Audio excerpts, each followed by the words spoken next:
Everyone, कैसे हैं आप सब। आज की इस क्लास में मैं आपको आयरन कार्बन इक्विलिब्रियम डायग्राम पढ़ाने जा रहा हूँ। इसको समझने से पहले आपको micro constituents of iron steel पता होना चाहिए कि किस कंस्टिट्यूट्स में कितने परसेंट आयरन है और कार्बन की परसेंटेज कितनी है। ठीक है, उससे ज़्यादा मतलब कार्बन की मात्रा को आपको पता होना चाहिए और उनका टेम्परेचर, फॉर्मेशन ऑफ टेम्परेचर आपको पता होना चाहिए। तो ध्यान से देखिएगा इसे, और ये काफ़ी इंपॉर्टेंट है, 10 नंबर में आ जाता है पेपर में। तो देखिए, आयरन कार्बन इक्विलिब्रियम डायग्राम। तो एक साइड में लिख देता हूँ कार्बन परसेंटेज, नीचे साइड कार्बन परसेंटेज, और एक साइड इधर ये वाली जो लाइन है ये टेम्परेचर की लाइन है, टेम्परेचर। तो जो जो आपको टेम्परेचर याद रखना है वो मैं आपको पहले बता दूं। जीरो एक तो रखना है 723, ठीक है, 723 डिग्री, क्योंकि आप कंस्टिट्यूट्स जब आप पढ़ रहे थे तो उसमें देख रहे होंगे कि कई जो ऐसे कंस्टिट्यूंट्स हैं जिनका फॉर्मेशन 723 डिग्री पे हो रहा है, तो हमें वो भी पता होना चाहिए। तो एक तो 723 डिग्री पे मैं मार्क कर देता हूँ 723। तो हम काउंटिंग कर लेते हैं।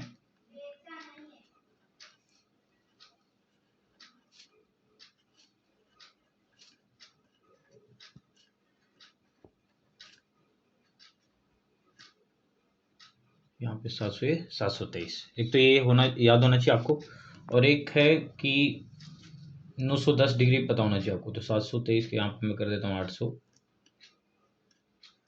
900 और ये 910 डिग्री सेल्सियस। ठीक है, तो इसके बारे में भी बताऊंगा अभी, पहले मैं टेम्परेचर बता दूं आपको। तो एक तो 723, 910 और एक आपको याद होगा 1123 डिग्री पे, 1130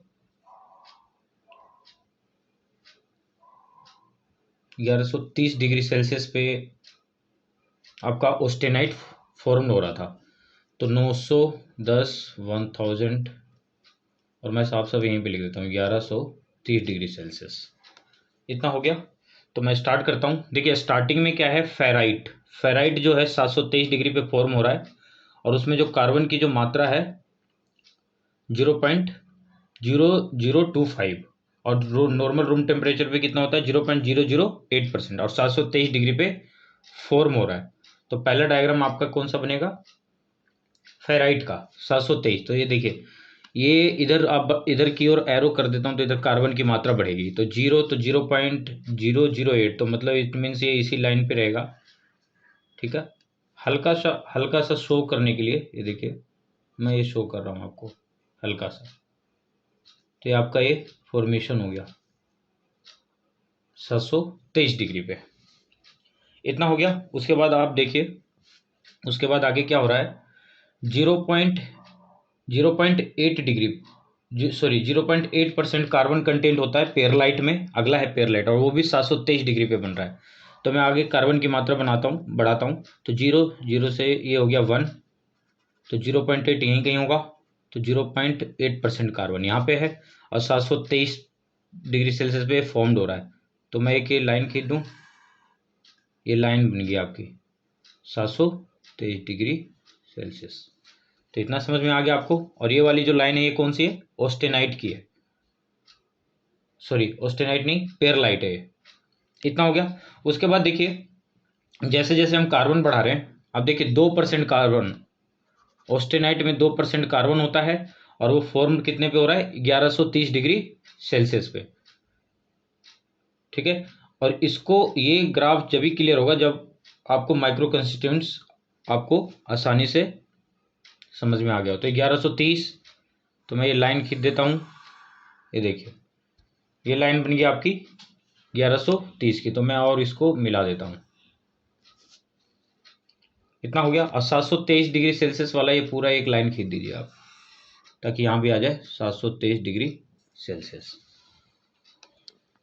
तो ये चीज़ आपको क्लियर होगी, और साथ साथ इसमें लिखते भी जाइए। देखिए ये वाला पोर्शन जो है यहाँ पे 0.025% कार्बन है यहाँ पे। ठीक है, और ये वाला जो कर्व है, ये वाला हिस्सा, ये लाइन, ये फेराइट का है। ठीक है, और ये वाली लाइन जो है ये है पेयरलाइट की, क्योंकि 723 डिग्री पे 0.8% कार्बन कंटेन होता है। तो इन दोनों के बीच में क्या होगा, फेरेट और पेयरलाइट। फेरेट और पेयरलाइट कम्बिनेशन की बात करें तो फेरेट और पेयरलाइट इसमें। अब देखिए 2% कार्बन पे ये वाला हिस्सा, इसको आप बोल सकते हैं 1123 पे बन रहा है ये, ठीक है। तो ये वाला यहाँ पे ये क्या है, ऑस्टेनाइट। ऑस्टेनाइट यहाँ पे कितना हो गया। उसके बाद देखिए जैसे जैसे आप कार्बन बढ़ा रहे हैं, कार्बन की मात्रा बढ़ रही है, तो इसके बाद आपने पढ़ा था 4.3% कार्बन कंटेन होता है लेडेबुराइट में, ठीक है। क्योंकि कार्बन के इंक्रीजिंग ऑर्डर के हिसाब से हम कंस्टिट्यूट्स को एक्सप्लेन करना है। तो 2% के बाद देखिए सबसे ज्यादा कार्बन किस में, तो लेडेबुराइट में। और कितने पे बन रहा है वो, 1130 डिग्री सेल्सियस पे। तो 2 3 यहाँ पे 4, तो यहाँ पे 4.3% कार्बन। और एक कितने डिग्री पे फॉर्म हो रहा है, 1130 डिग्री। तो ये मैं लाइन खींच देता हूँ 1130 और इसको मिला दीजिए। तो ये भी ड्राइंग, ये भी लाइन खींच गई। और ये ये जो लाइन है 4.3% जो कार्बन एक कंटेन है, और 1130 जो बन रहा है वो उसका नाम क्या है, लेडेबुराइट, ठीक है। तो इसमें आप यहाँ पे इस पॉइंट पे, यहाँ पे इस लाइन पे अगर देखा जाए तो यहाँ पे लेडेबुराइट है। अब एक चीज और, अगर इसमें बात करें तो क्या क्या है, तो देखिए इस साइड वाला हिस्सा ये ऑस्टेनाइट का हो गया, तो यहाँ लिख दीजिए ऑस्टेनाइट, और ये लाइन लेडेबुराइट की। तो दोनों इस वाले ब्लॉक में रहते हैं मौजूद, तो ऑस्टेनाइट और लेडेबुराइट, इतना हो गया। उसके बाद देखिए, उसके बाद सबसे ज़्यादा maximum amount of carbon content है 6.6%, वो किस में होता है, ये देखिए 6 और ये 6.67%, ये किस में होता है, सीमेंटाइट में। और इसका फॉर्मेशन 1130 डिग्री से बनना स्टार्ट होता है, 1550 डिग्री पे फॉर्म्ड हो जाता है। तो देखिए 1130, 1200, 1300, 1400, 1500, तो यहाँ पे मैं कहीं 1550 ले लेता हूँ, ठीक है। ये लाइन 1550 डिग्री सेल्सियस, ठीक है। तो ये इसमें आपको करना क्या है, 1130 डिग्री से बनना स्टार्ट हुआ, पहले तो ये वाली लाइन मार्क कर दीजिए ताकि पता रहे 1130 डिग्री सेल्सियस वाली। उसके बाद आपको करना क्या है, यहाँ से फॉर्मेशन स्टार्ट हो रहा है, 1550 तक ये बनता चला जाता है। ये वाली जो ऊपर की लाइन है ये सारी लिक्विडस लाइन है, मतलब ऊपर सारा लिक्विड है, आयरन जो है लिक्विड अवस्था में। अगर मैं इसकी बात करूँ ये वाले ब्लॉक की, तो इसमें देखिए 1130 से बनना स्टार्ट हुआ, 1550 तक ये कम्प्लीटली है। तो इसमें आप बोल सकते हैं कि इसमें सीमेंटाइट है, सीमेंटाइट है, वो भी किसमें, लिक्विड में है। तो लिक्विड प्लस सीमेंटाइट, ये वाली लाइन होगी। कितना हो गया, आ गया समझ में। अब देखिए कि इन्होंने बोला कि 6.6% कार्बन होता है मैक्सिमम, और कंटेन कार्बन है सीमेंटाइट में। तो एक चीज़ और आपको पता होना चाहिए, सीमेंटाइट का जो पोर्शन है, सीमेंटाइट का पोर्शन, अब ये देखिए ये वाली लाइन लेडेबुराइट की है, ठीक है। तो इसमें देखिए और ये वाला हिस्सा सीमेंटाइट का है, तो इसमें लिख सकते हैं सीमेंटाइट प्लस लेडेबुराइट। ये आपको कॉम्बिनेशन समझना पड़ेगा आपको, और ये जब भी समझ में आएगा जब एक एक चीज़ आपको कंस्टिट्यूंट्स में आपने पढ़ा होगा, कितने परसेंट कार्बन पे कितने, उसी के हिसाब से मैं आपको ये बता रहा हूँ। इसमें बात करूँ तो इसमें भी सीमेंटाइट प्लस लेडेबुराइट है। लेडेबुराइट किस लिए, क्योंकि ये वाली जो लाइन है ये वाली लाइन लेडेबुराइट की है, ये वाली लाइन सीमेंटाइट की है, तो इन दोनों को कॉम्बिनेशन करके मैंने यहाँ लिख दिया। अब इसमें बात करें ये वाला जो हिस्सा है, तो देखिए इसमें ये वाली लाइन जो है ये ऑस्टेनाइट की है,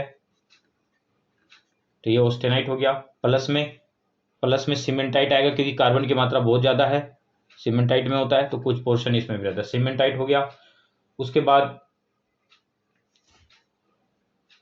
अगर बात करें और नीचे लेवल पे, मान के चलिए 300 डिग्री से 400 डिग्री सेल्सियस के रेंज में यहाँ पे, तो यहाँ पे जो है, यहाँ पे क्या क्या होगा, यहाँ पे सीमेंटाइट और लेडेबुराइट तो है ही, यहाँ पे 300 से 400 की रेंज में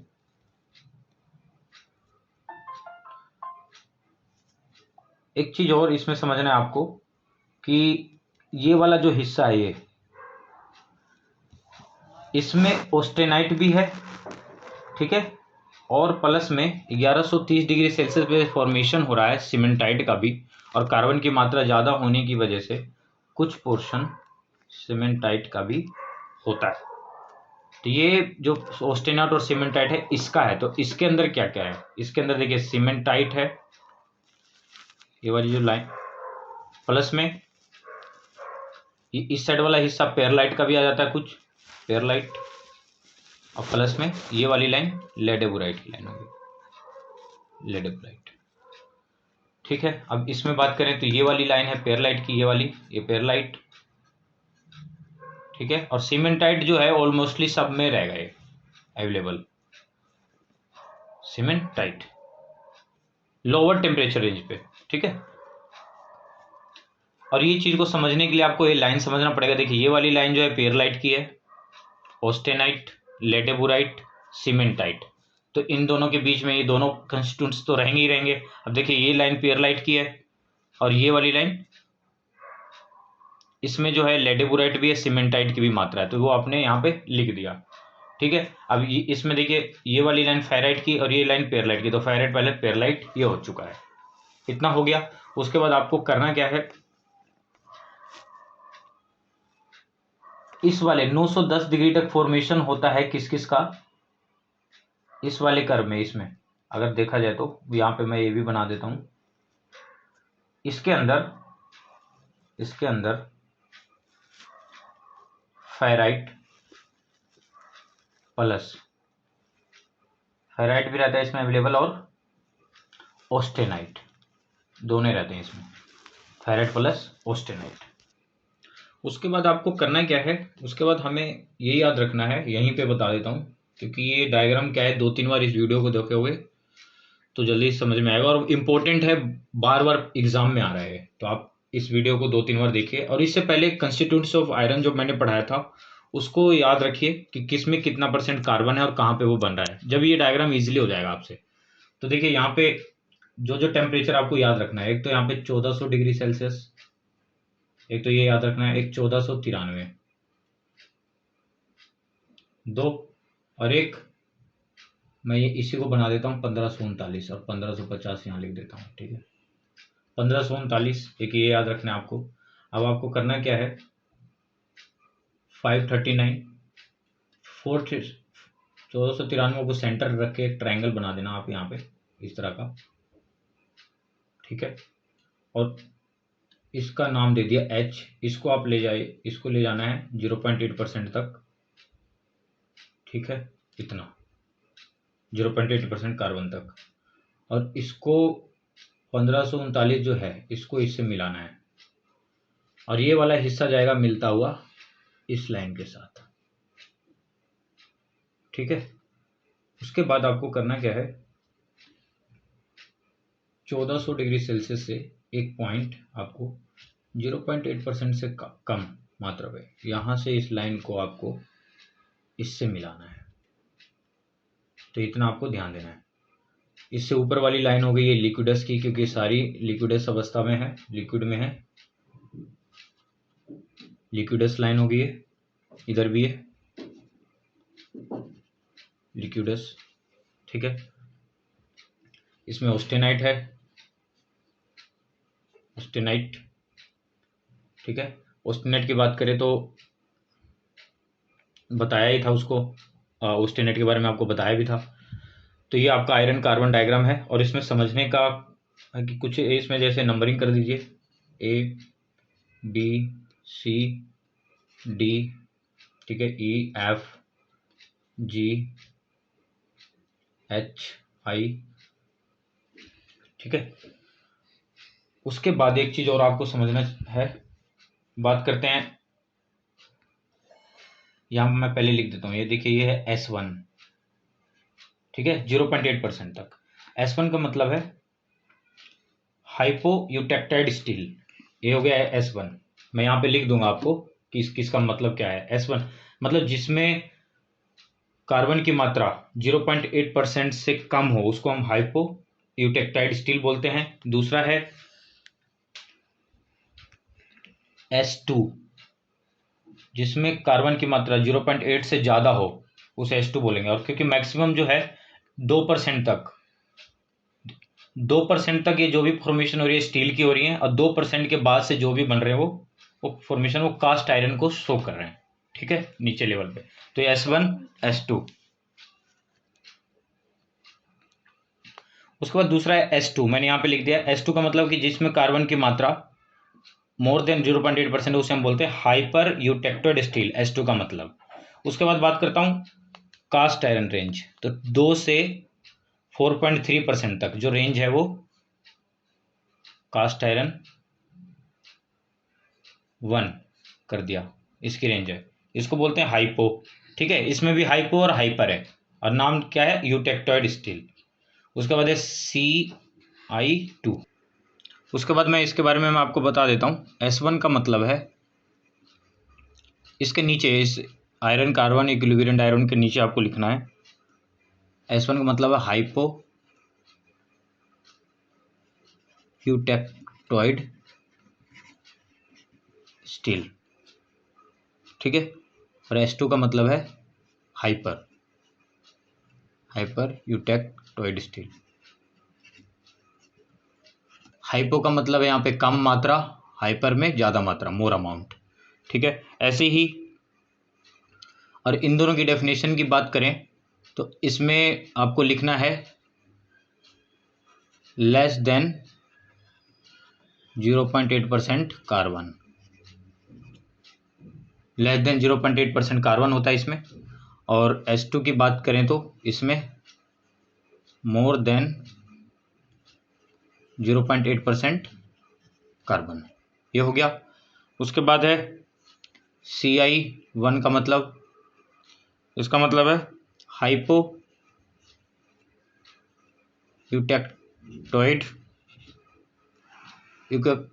नहीं, इक्यूटैक्टिक बोलते हैं इसे, सॉरी, इक्यूटैक्टिक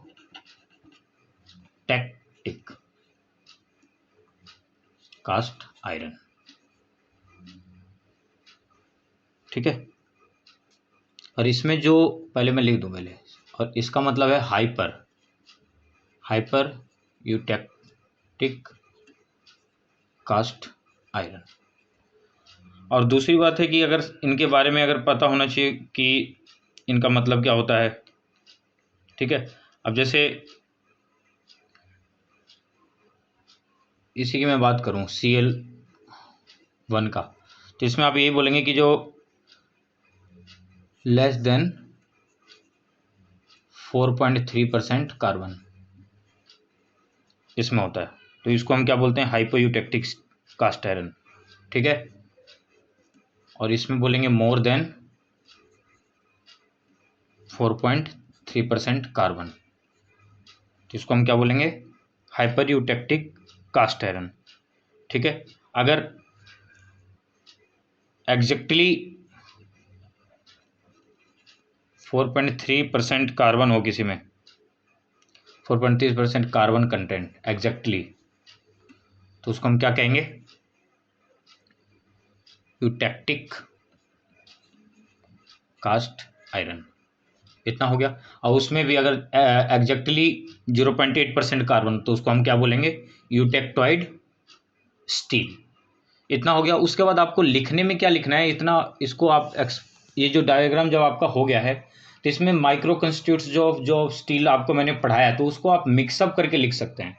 जैसे कि मैंने आपको बताया था कि फेराइट बनता है 723 डिग्री पे, उसमें कार्बन की मात्रा इतनी होती है। तो सीक्वेंस वाइज आप लिखते चले जाइए। ठीक है, पहले लिखिएगा फेराइट के बारे में, फिर पेरलाइट, ऑस्टेनाइट, लेडेबुराइट, सीमेंटाइट। तो इन चारों को आपको लिख देना है कि कितने डिग्री पे कौन सा फॉर्म्ड हो रहा है। ठीक है, और इस वीडियो को 2-3 बार देखिए और आपको फिर हो जाएगा। ठीक है, और ना भी समझ, अगर आपको दिक्कत आए, बार बार दिक्कत आए, तो आप इसको आप देखने से पहले माइक्रो कंस्टिट्यूशन ऑफ स्टील को 2-3 बार समझिए, लिखिए, उसके बाद ये आपको ईजिली से हो जाएगा। और लिखने में मैंने आपको बता दिया कि जो भी कंस्टिट्यूट्स ऑफ स्टील है, जो जो आप उसमें बताया आपने, तो वही आपको इसमें बताना है। और काफ़ी मोस्ट इंपॉर्टेंट टॉपिक है, तो इसको आप इस वीडियो को देखिए 2-3 बार। ठीक है, और बता ही दिया मैंने कि एग्ज़ाम में 10 नंबर में आता है, तो इसको कर लीजिएगा। ठीक है।